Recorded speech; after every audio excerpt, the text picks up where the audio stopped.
Bonjour à tous, je vous souhaite la bienvenue sur notre chaîne YouTube SVT Mohsen Masoudi. On traite aujourd'hui une séquence intitulée Les besoins en éléments minéraux, thème nutrition minérale.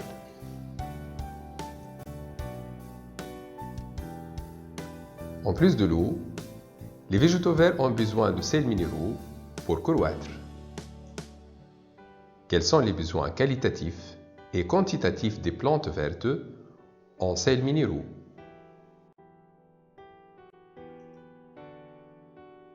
La méthode analytique, le principe est le suivant. On brûle un végétal et on récupère les gaz dégagés lors de la combustion, ainsi que les cendres qui restent en fin d'expérience. L'analyse chimique des produits de la combustion permet de déterminer les divers éléments chimiques qui entrent dans la composition de la plante. C'est la composition élémentaire de la plante représentée dans le tableau ci-contre. Il y a le carbone, l'hydrogène, l'oxygène, l'azote, le phosphore, le soufre. Il y a aussi le calcium, le sodium, le potassium, etc. D'après vos connaissances, d'où proviennent les éléments chimiques qui composent la plante? La plante puise dans le sol les éléments minéraux et l'eau nécessaires à sa croissance. Donc ces éléments ont été absorbés à partir du sol. Complétez par les termes convenables ce petit paragraphe. Les résultats des analyses chimiques de la matière végétale permettent de déduire que la plante verte absorbe divers éléments chimiques. Certains sont nécessaires en faible quantité. Ce sont les macroéléments, exemple carbone, hydrogène, oxygène, azote, phosphore, soufre. D'autres sont nécessaires en très faible quantité. Ce sont les microéléments, exemple calcium, sodium, potassium, magnésium, aluminium, silicium, fer. Passons maintenant à la méthode synthétique.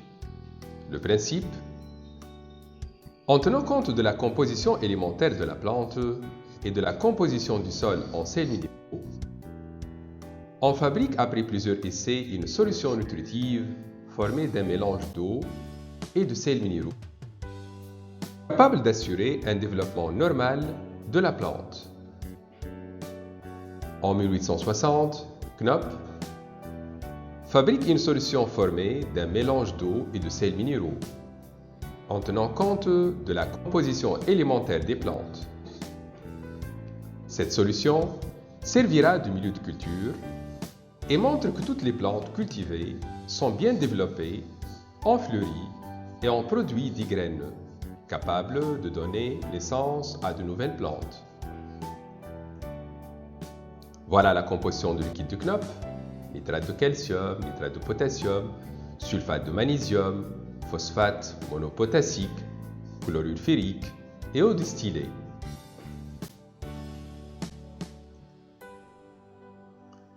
Complétez maintenant le paragraphe afin de récapituler les connaissances.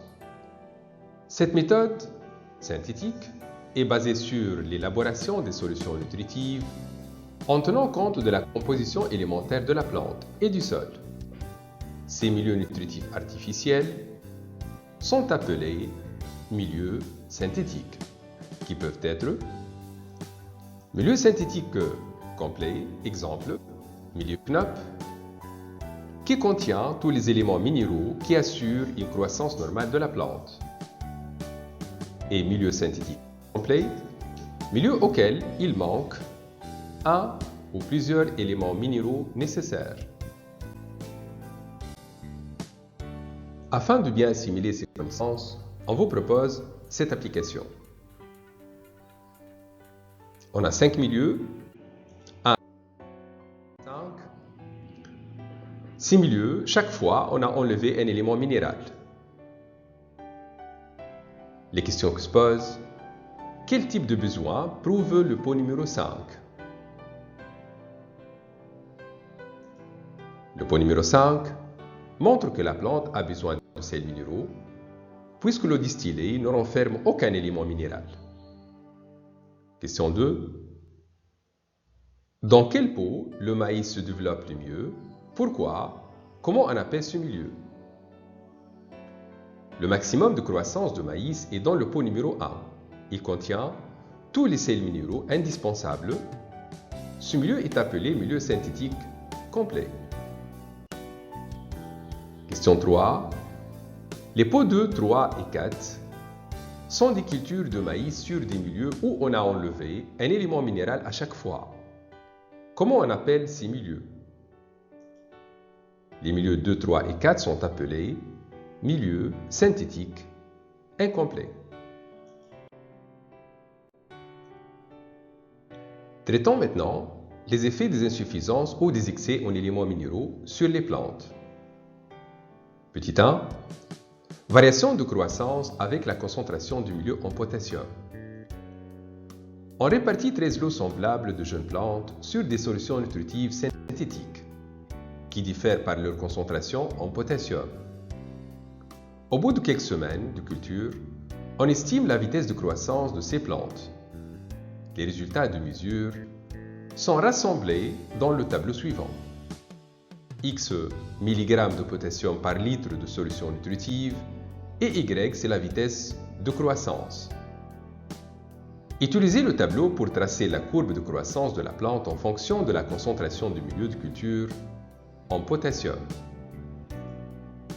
Et décomposez la courbe obtenue en 3 parties. Alors, on doit se servir d'un papier millimétré pour tracer cette courbe. L'axe des X, c'est la concentration de potassium en milligrammes par litre. Et l'axe des Y, c'est la vitesse de croissance mesurée après quelques semaines.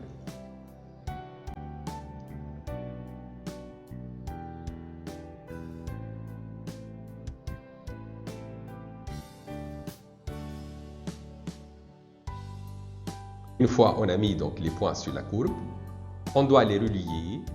De cette façon, on obtient cette courbe qu'on peut la décomposer en 3 parties, bien 3 zones.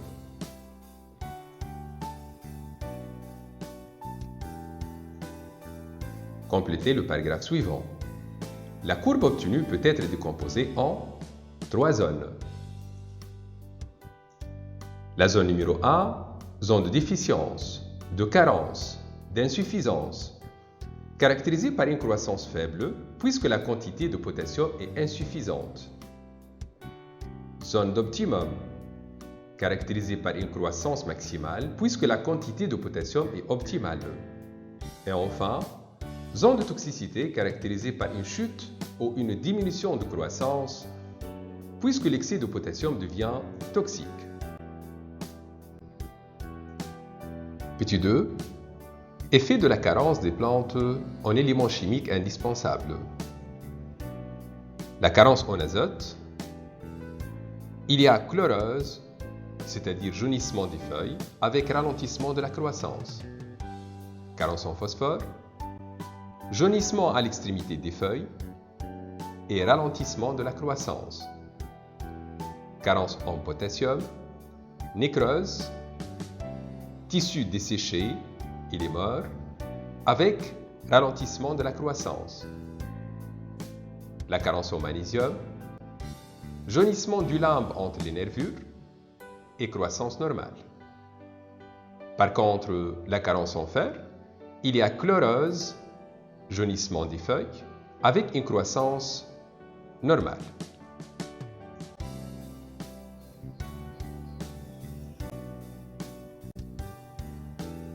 Effet des excès en certains éléments minéraux.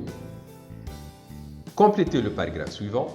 La présence d'un élément minéral en excès dans le sol peut avoir des effets négatifs sur la croissance.